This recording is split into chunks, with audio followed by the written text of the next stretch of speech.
नमस्कार, मैं हूं आपके साथ साक्षी। महाराष्ट्र की राजनीति में एक बार फिर बड़ा राजनीतिक भूचाल आ गया है। महायुति सरकार में फूट पड़ने की खबरों के बीच एकनाथ शिंदे और मुख्यमंत्री देवेंद्र फडणवीस के बीच तनातनी बढ़ती जा रही है। शिवसेना और बीजेपी के नेताओं के बीच नाराजगी की खबरें सामने आ रही हैं, जिससे सरकार के भविष्य को लेकर अटकलें तेज हो गई हैं। राज्य में महायुति सरकार बनने के बाद से ही शिवसेना और बीजेपी के बीच कई मुद्दों पर मतभेद की खबरें सामने आ रही हैं। ताजा विवाद तब शुरू हुआ जब राज्य आपदा प्रबंधन प्राधिकरण के पुनर्गठन में एकनाथ शिंदे को शामिल नहीं किया गया।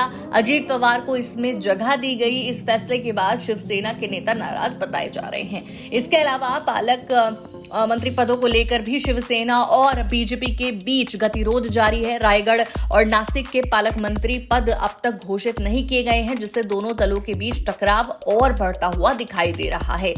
सिर्फ शिवसेना ही नहीं, बीजेपी के भीतर भी बगावत के सुर उठ रहे हैं। महाराष्ट्र सरकार के मंत्री और बीजेपी नेता पंकजा मुंडे अपनी उपेक्षा से नाराज हैं। उन्होंने हाल ही में अपने समर्थकों को संबोधित करते हुए कहा कि उनके पिता गोपीनाथ मुंडे के समर्थकों की संख्या इतनी है कि वो अलग दल बना सकते हैं। ये बयान बीजेपी के लिए एक बड़ी चुनौती बन सकता है।